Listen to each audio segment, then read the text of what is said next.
Good friends, welcome back. Um, I'd like to talk to you today about a writer who was a contemporary of Einstein's. And indeed, later on, we'll talk about his relationship to Einstein. But for the moment, I'd like to just start talking about his short stories. James Joyce wrote a collection of 15 short stories published in the teens, but which he began writing in the early 20th century. And the first of the stories is a story called The Sisters, which is about the relationship between a young boy and the priest who teaches him. Now, at the very start, we might be moved to say, why is it called The Sisters if it's about this young boy and the priest who teaches him? Fine question. The story's first publication, published in a magazine that was edited by A.E., a famous poet at Joyce's time. And indeed, he would lend Joyce money. Joyce was always in need of money. In Ulysses, which we'll talk about much later than now, in Ulysses, Joyce has Stephen Dedalus, the young poet who stands in for Joyce himself in many respects, saying, A.E., I owe you, which is, of course, all of the vowels, A-E-I-O-U, but A.E., the poet, Joyce owes him money. I owe you, Stephen says. Kind of cute. But let's go back to those short stories, which, as a collection, are Joyce's first publication of a book. Why is that story called The Sisters? Well, it's about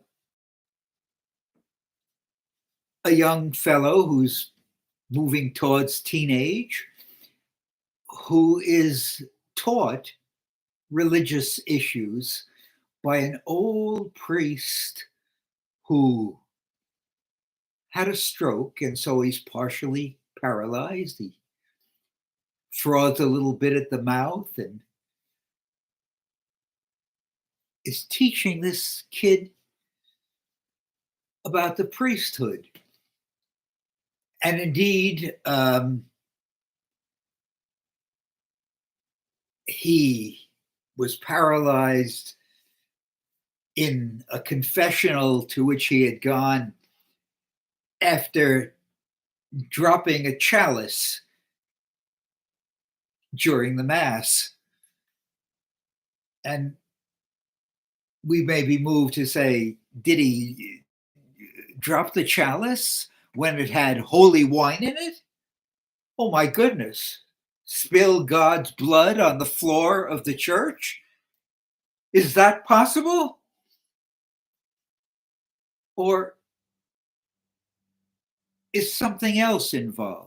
Now, the little boy, when the priest is teaching him, knows nothing about this, but he has the sense that the priest wants something from him. And a lot of my colleagues have been moved to say, oh, that priest has sexual desire for the boy, blah, blah, blah. I think that's entirely wrong, and we'll see why. But many a person has been moved to say that. It's kind of a wicked thing at our time to go down that path. But the priest has died. And the little boy realizes it because he sees the candles lit in the home that the priest shares with his sisters. And he realizes that the old man is dead. And in a strange way, it gives him a sense that he's liberated from him. Again, something that many mistaken critics say, oh, is an indication that in fact the priest had sexual designs on the boy. But the boy at the start of the story doesn't know enough. He doesn't know about the drop chalice. But the priest had taught him about the obligations of a priest to the Eucharist, which the little boy said seemed so huge to him that he couldn't conceive of anyone being capable of doing it.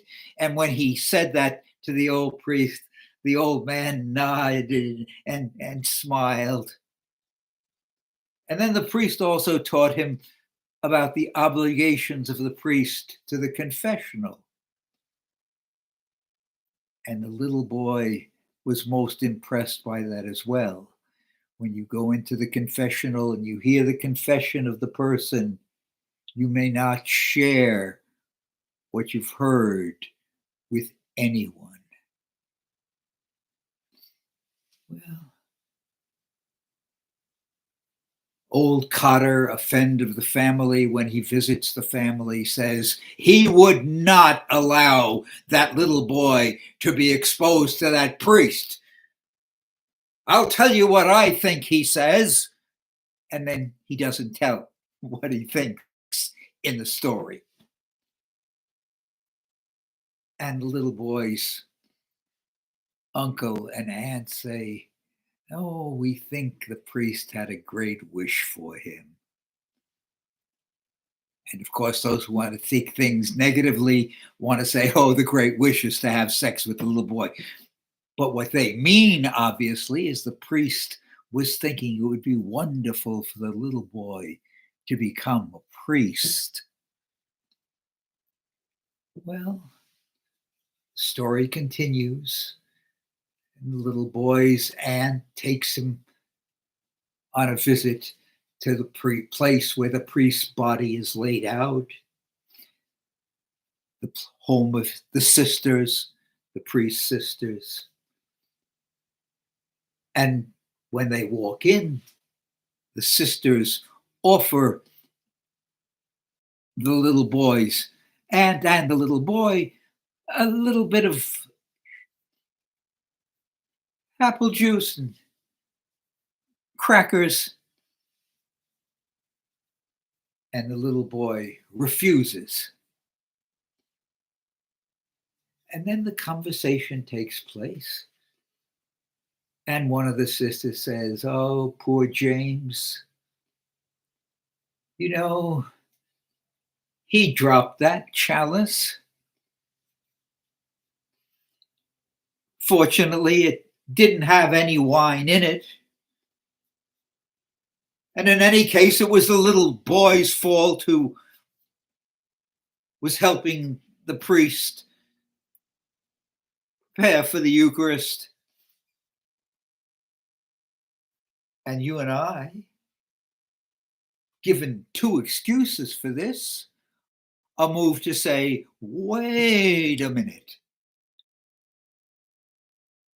Why did the old lady need two excuses about the so-called dropped chalice? Indeed, the chalice was damaged. It's on the priest's chest, on the dead priest's chest, and the little boy sees it damaged. And he hadn't known about that. And then the old ladies talk about the old man rushing from that situation to the confessional. Well, rushing obviously to confess about dropping the chalice. And then people found him sitting in the confessional, paralyzed by the stroke, semi-paralyzed, and laughing to himself. And the little boy hears this, and in my understanding, realizes that what the priest was trying to teach him was that the obligations of the priest during the Eucharist are too great for a person to fulfill. And that's why when the little boy said that, the priest nodded. He was hoping that the little boy would see that that profession is wrong for a person who is over scrupulous.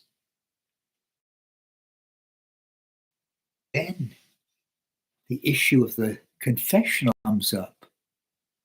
The priest had gone to the confessional, and once you are in the confessional, having heard the confession, you are obligated never to share what you heard.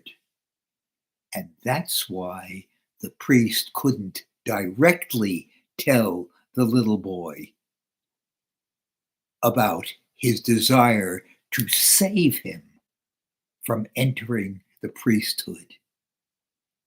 Having heard all that, the little boy consents to participate in the drinking and the eating of the crackers the old ladies had initially offered to him and his aunt. And it's on that note that the story ends.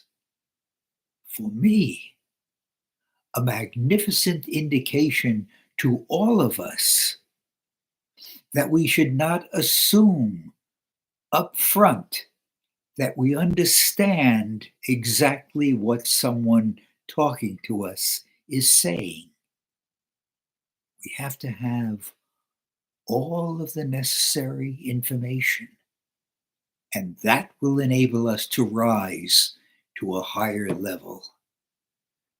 Thanks so much for being with me for this introduction to Joyce's fiction.